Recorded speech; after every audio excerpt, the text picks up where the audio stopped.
Mas Kaisang makin sering tampil ini. Oke, sekarang saya ke Mas Agung Baskoro ya. Kira-kira dari dua jawaban dari elit partai politik kita, dari Gerindra bahkan juga dari Partai Golkar, sekiranya apa langkah yang mereka akan ambil? Ujian loyalitas dari Koalisi Indonesia Maju atau mereka harus realistis tergantung survei? Kaisang ini kira-kira probabilitas menang seperti apa? Bagaimana Mas Agung? Iya, pertama kalau dari sisi Gerindranya memang kata loyalitas itu pas. Tapi kalau dari sisi Golkar ini realistis aja karena memang basisnya survei gitu. Jadi kalau ditanya mana yang paling penting di antara dua itu saya kira sama-sama penting karena Jakarta dan Jawa Barat ini dua provinsi yang sangat krusial untuk menguji apakah Koalisi Indonesia Maju ini memang solid sampai akhir. Dalam artian kita tahu memang desainnya untuk pilpres sebenarnya, bukan untuk pilkada.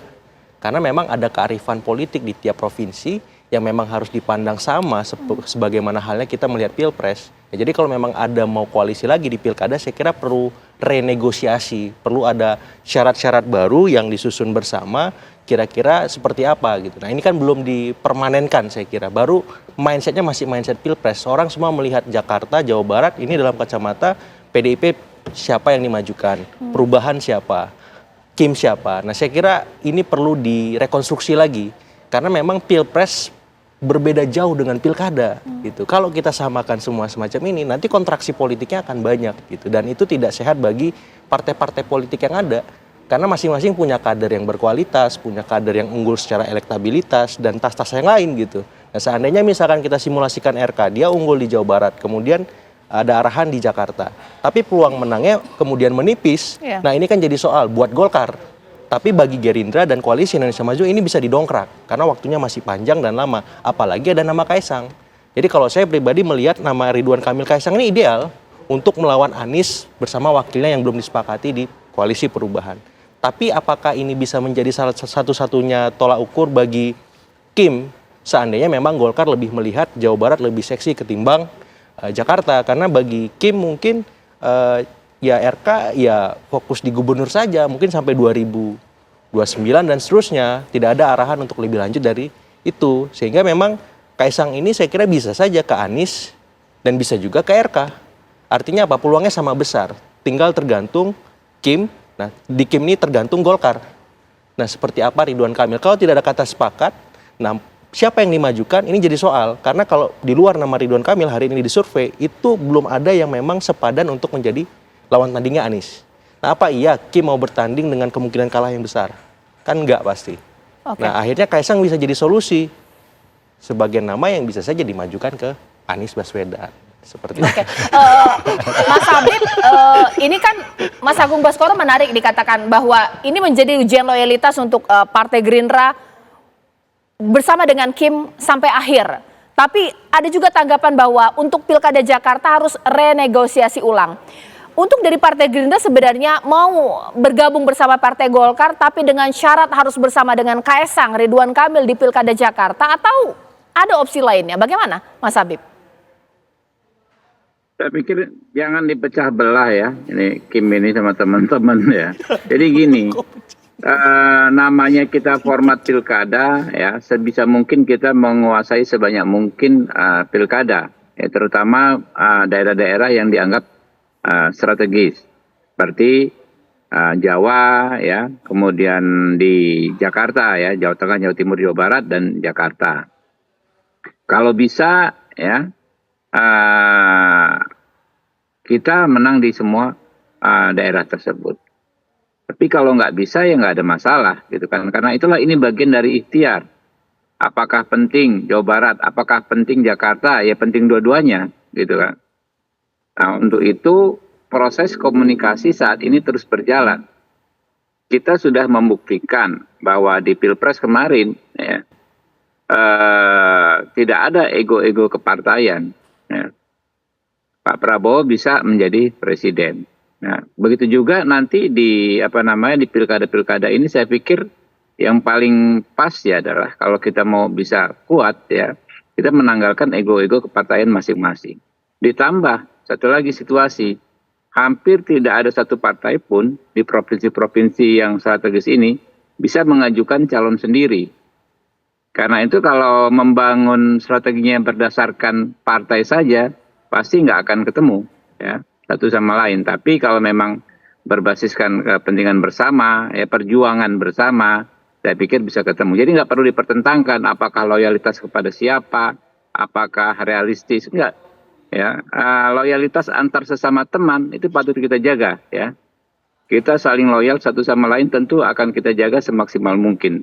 Tapi untuk menang kan kita perlu hitung-hitungan yang benar, hitung-hitungan yang tepat.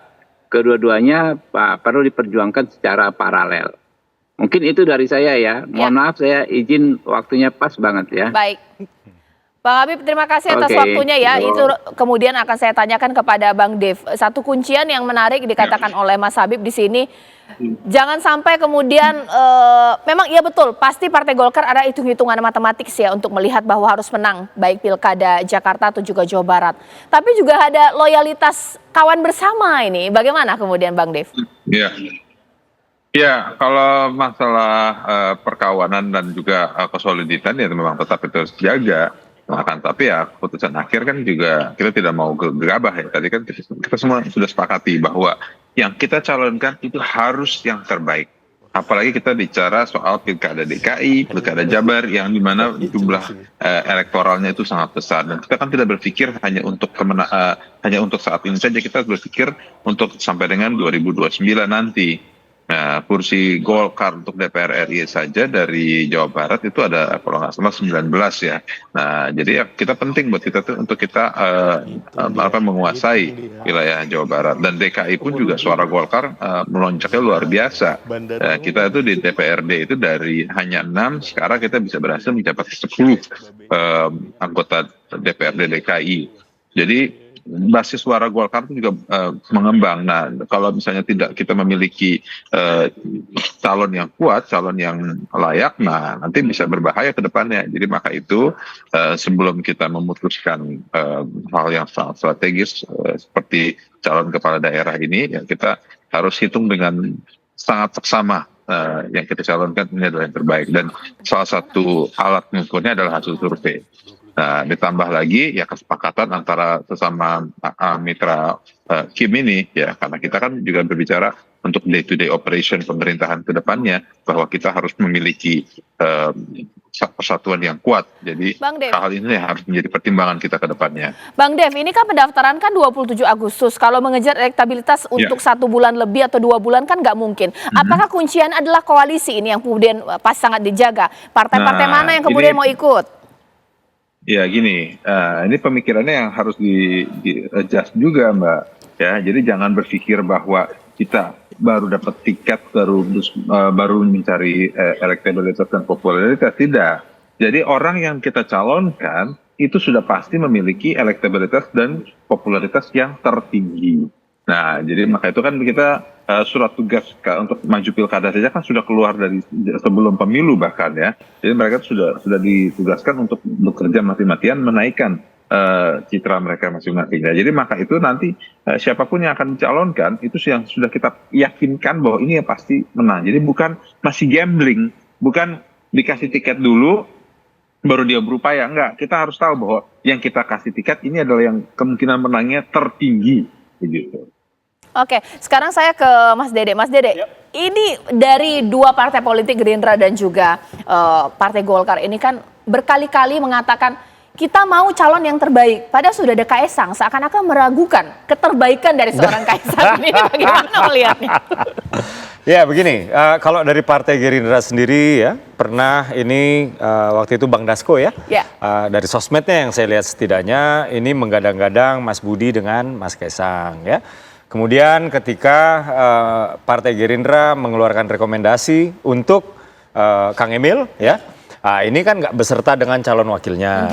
Tapi kemudian kita bisa melihat Partai Amanat Nasional atau PAN ya, ini mengeluarkan semacam statement yang dalam hal ini dikeluarkan oleh Bang Zulhas yang mengatakan ini adalah RK dengan Kaesang yang kemudian menjadi Mbak Zita dengan Mas Kaisang. Jadi kalau misalnya kita berbicara soal Mas Kaisang yang seolah-olah tidak diinginkan, rasanya keliru ya. Justru kebalik ya, justru kebalik. Saya itu menghadiri undangan media itu biasanya karena ada pihak eksternal itu menggadang-gadang nama Mas Kaisang.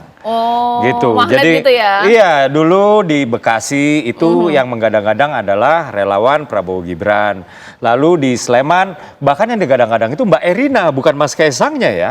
Itu oleh kader-kader Partai Gerindra yang kami hormati.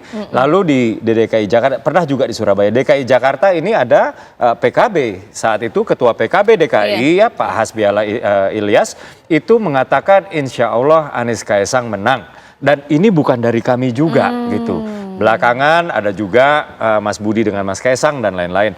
Tapi satu hal yang pasti ya, di internal PSI masih berlangsung proses ya. Akan tetapi kami sangat menghormati ketika partai lain, pihak lain, eksternal ya, itu menggadang-gadang nama Mas Kaisang, kami merasa terhormat gitu. Tapi kami juga menghormati proses internal di partai lain yang dimana kalau partai tersebut adalah bagian dari koalisi Indonesia Maju, kami percaya bahwa partai tersebut juga meletakkan kepentingan koalisi itu di atas kepentingan yang lain. Misalnya kalau misalnya mereka ada hitung-hitungan partainya sendiri, tentu saja mereka juga meletakkan hitung-hitungan koalisi Indonesia Maju di dalamnya. Kurang lebih seperti itu Mbak Caca. Bang Dev, ini dijelaskan oleh Mas Dede ini Kaisang ini magnetnya bukan ngadi-ngadi ya, nggak main-main, dia sholat Jumat aja dia itu. Banyak langsung orang ikut sholat Jumat. Apakah memang benar Partai Golkar nggak mau atau mungkin jangan-jangan pengen banget gitu loh untuk berpasangan dengan Kaisang bersama dengan RK, bagaimana? Ya, itu gini Mbak, kan ya tadi saya bilang lah, kita semua kembali ke hasil survei aja. Nanti kalau memang hasil surveinya itu bagus, pasti kita gini, pertama kita utamakan adalah kader dan pengurus, ya. Lalu kedua juga kita lihat hasil survei. Kalau hasil surveinya itu memang memungkinkan, ya baru kita bisa pertimbangkan. Jadi ya kita semua kembalikan ke hasil survei, baru bisa kita bahas lebih lanjut langkah-langkah ke depannya gimana, karena hal strategis ini harus diputuskan langsung oleh Ketua Umum melalui berbagai macam pertimbangan yang sangat amat detail. Oke, boleh ditanggapi di sini Mas Agung, seberapa penting sih survei kemudian untuk pilkada khususnya Jakarta, atau itu bisa didongkrak lah dengan mesin-mesin partai politik yang nanti akan berkoalisi? Iya, kalau di Golkar memang tradisinya memang dari survei sejak 2 pemilu sebelumnya, 2 pilkada sebelumnya yang saya tahu. Jadi memang bahkan sekarang ini ada 2 tahapan di internal Golkar ketika ingin merekomendasikan seorang kepala daerah di tingkat provinsi, kota, kabupaten, surveinya harus memang paling tinggi. Kemudian setelah itu prosesnya baru diturunkan surat rekomendasi. Nah kalau tidak, mereka akan melirik teman di koalisi Indonesia Maju untuk dipasangkan dalam kontestasi. Nah saya kira apa yang dijelaskan Bang Dev ini senafas dengan alur di internal Golkar. Nah problemnya, apakah ini sama dengan alur di internal koalisi Indonesia Maju? Pertama itu. Yang kedua, saya melihat memang ini semacam sejarah Pilpres yang sedikit banyak bisa jadi terulang, di mana ketika itu ada sosok namanya Pak Prabowo yang kesulitan mencari wakil. Ya, waktu itu ada nama Khofifah dari Demokrat, ada Erick Thohir dari PAN, ada Erlangga Hartarto dari Golkar. Nah, karena ini deadlock, akhirnya tiba-tiba muncul atas nama Gibran Rakabuming Raka. Nah, kalau di internal Kim terjadi deadlock atas nama ya calon gubernurnya, bisa jadi Kaisang ini juga akan melesat seperti kakaknya Gibran Rakabuming Raka, tapi bukan menjadi gubernur, calon gubernur, tapi menjadi calon wakil gubernur bagi siapa yang memiliki elektabilitas paling tinggi. Nah tapi kalau memang ada titik temu di koalisi Indonesia Maju, maka ya paling enggak Anies Kaisang, RK Kaisang ini lebih nyata ketimbang Anies Kaisang, karena saya masih melihat probabilitasnya sama besar ketika memang deadlock terjadi di koalisi Indonesia Maju. Karena memang masing-masing punya nalar politik bahwa ini elektabilitas penting, tapi di saat yang sama loyalitas juga kita utamakan, seperti itu. Oke, Bang Dev, jadi kapan kira-kira Partai Golkar memberikan keputusan untuk jadi RK ini akan di Jawa Barat atau di Jakarta, bahkan berpasangan dengan siapa? Karena sebentar lagi ya, akhir Agustus ya Bang Dev, harus pendaftaran seperti apa? Pendaftaran itu kan ditutup tanggal 27 ya, Betul, 27 betul, betul. Agustus ya. Berarti masih ada waktu sampai 2 tanggal bulan. 26 Agustus untuk keluar rekomendasi tersebut. 26 Agustus kosong-kosong ya. Iya. Baik. Nah, Nah. kenapa harus selama itu gitu? Kita menunggu terlalu lama gitu. Kalau lebih cepat kan lebih baik. Enggak, tadi kan saya bilang masih ada waktu sampai dengan. Nah, tapi ya kalau ditanya kapan ya bisa kapan saja, tunggu saja. Kalau cuman tadi kan yang saya tegaskan lagi ya, survei kita kan berdasarkan hasil survei. Survei pertama sudah keluar, sekarang ada survei kedua. Nah, survei kedua ini sedang berjalan. Insya Allah pertengahan Juli sudah rampung survei kedua. Ini kenapa butuh waktu segitu lama ya? Ini Mas Agung kan juga ahlinya nih soal survei. Ini survei kan memang memakan waktu untuk membaca datanya. Dan juga ini kan surveinya dilakukan secara nasional ya. Ini kan ada berapa ratus pilkada, ada 540-an 545. Pak ya. 545 ya total ya, Ya. dengan kabupaten kota provinsi ya. Betul. 545 pilkada, surveinya itu berjalan secara bersamaan. Nah, jadi nanti setelah rampung semuanya baru kita bahas satu persatu.